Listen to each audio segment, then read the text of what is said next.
And with the first 100 days of the coalition government being and gone, the next action plan has been laid out this morning. Much of it is what we've been hearing since the campaign trail: reduce wasteful spending, tax relief, targets for education and health. But here to discuss some of the detail, we hope, is Prime Minister Christopher Luxon. Good morning. Well, good morning. Good to be with you guys. Yeah, thanks for coming into the studio. Haven't been in the studio for a while, so it's great to be with you. It is good to have you here. Thanks for coming in. And on the day where you release your next action plan, coincidentally. Now, parents who are at home this morning with school holiday Tuesday will be particularly interested in this They'll be tired, won't they, after a long Easter as well. Yeah. The attendance action plan. This is the priority for the next 100 days. So tell us what this is happening. Yeah, look, I mean, the purpose of these action plans is to make sure that we're focusing the government and we're focusing the public service. And as you saw with the 100-day plan, New Zealanders appreciated us being very clear and upfront as to what we're focusing on. And so again, what we're doing here is we're just being ruthlessly focused on rebuilding the economy, restoring law and order, delivering better public services. And in the public services space, health and education are big focus areas for us, as you know. And so in the education space, we have about 46% of our kids attend school regularly, which means 9 days out of 10. And the problem with that is that if that carries on, by the time they get to 15, they've actually lost one whole year of education. And so they're in a pretty, they're not in a great place to be able to make the most of their future. So, one of the two things we have to do is firstly get kids back into school. And I think any parent, watching after Easter, your job is to, I know it's tough, to get into those conversations with your young people and actually get them to school, because you care about them and they're going to have a better future if they can get better educated and access higher paying jobs than what you have as a parent. And that's got to be our job, is to make sure the next generation does better. So getting kids back to school is a big focus. Is that part of the action plan, is saying to parents, this is actually on you, you shoulder some of the responsibility, and how are you going to enforce that with parents? Yeah, look, I think, David Seymour will lead that work for us, and there's quite a good amount of thinking that he's already done on the approach that we need to be able to get kids back to school. So there could some be of it comes out of the school, some of it comes out of school, some of it comes out of government actually, regularly, monitoring and capturing the data and actually being very clear about which schools are on track and are struggling with attendance. But a big part of it has to be calling parents to accountability and responsibility, in the sense of, as parents, we want our kids to do better than we did, right? Yeah. And a big part of that is getting them educated so they can do that. And the reason we want them educated is so that we can actually get New Zealand to be a wealthier place, because they can access higher paying jobs, right?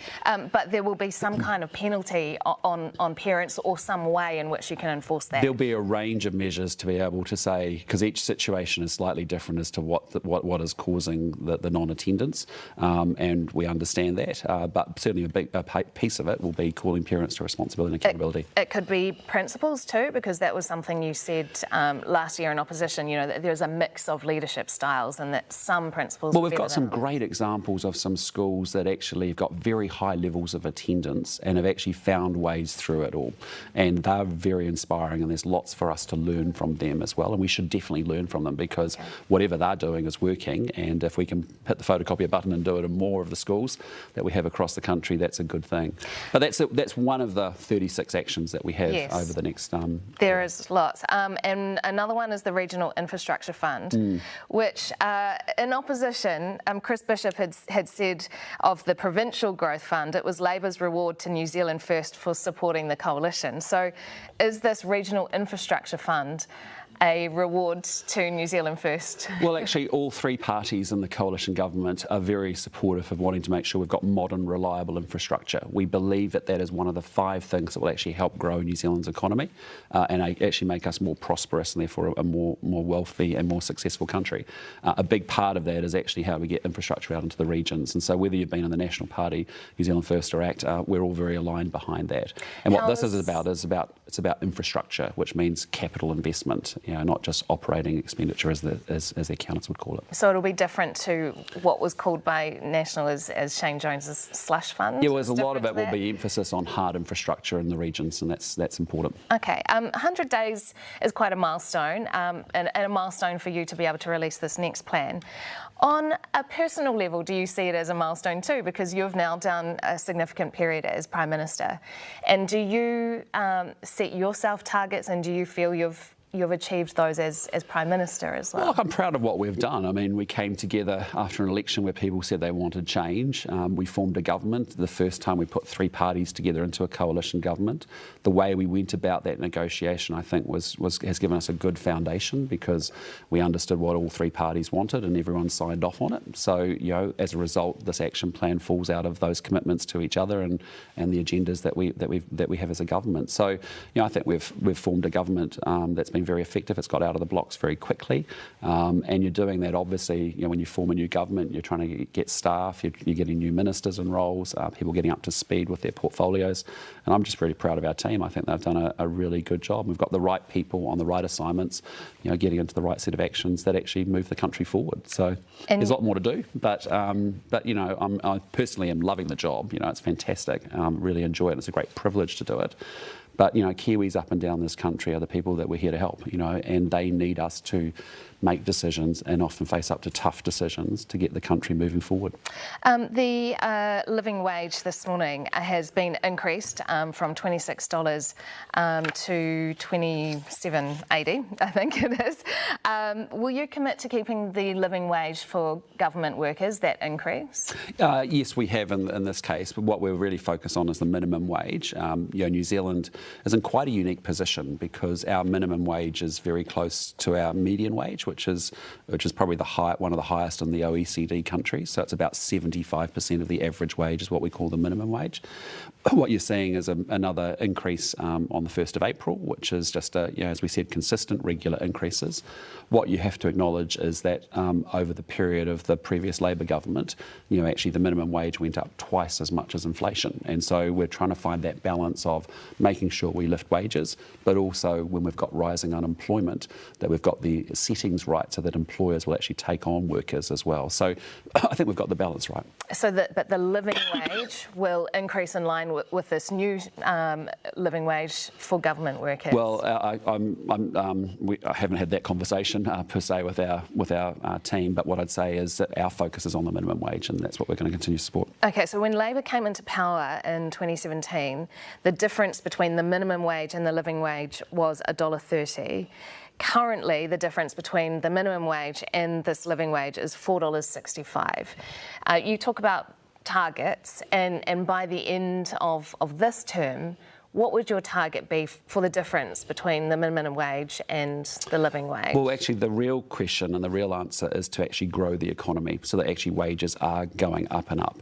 What you don't want to do is be loading up, you know, huge costs onto businesses or small businesses in particular. Remember, most of New Zealand's businesses are actually small businesses. They might have 10 or 15 employees. And what you really want them to do is to take on workers and to continue to grow their businesses. And at the moment, that's why we're focused on rebuilding the economy, because a lot of those business owners don't feel like they want to invest because they haven't got certainty about what's happening.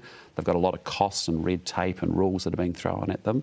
And so they're not growing their organisations or their companies. Mm-hmm. That's got to be the way in which we actually lift wages for people across the board. You're saying that actually if employers were to choose to pay the living wage, they might have to make a trade-off in actually letting go of staff. And you don't think that's that's the right ultimately a decision for an employer to choose the living wage. What is mandated is the minimum wage in New Zealand. Yeah. And as I said, you know, New Zealand's minimum wage is close to 75% of our average wage, which, considering when you look at other countries around the world, it's obviously much lower than the average wage.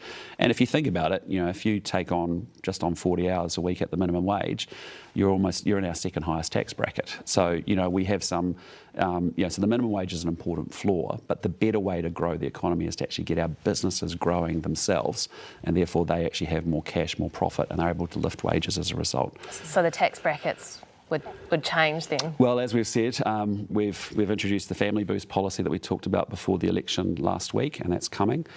We've obviously had our round of 1st of April increases to beneficiaries, superannuitants and minimum wage and students, and what's coming is tax relief in the budget. And it sounds like you don't think the brackets make sense currently? Well, as we've campaigned for a long time, there hasn't been any adjustment to those tax brackets for 14 years.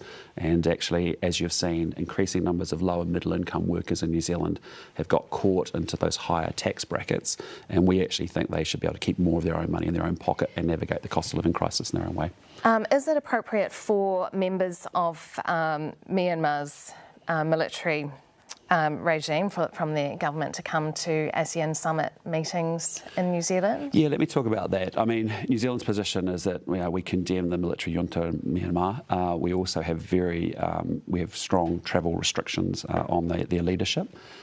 We are not a member of ASEAN. We are actually hosting an ASEAN meeting here in New Zealand, so we're not a full member of ASEAN as such. And this is a mid-level officials meeting.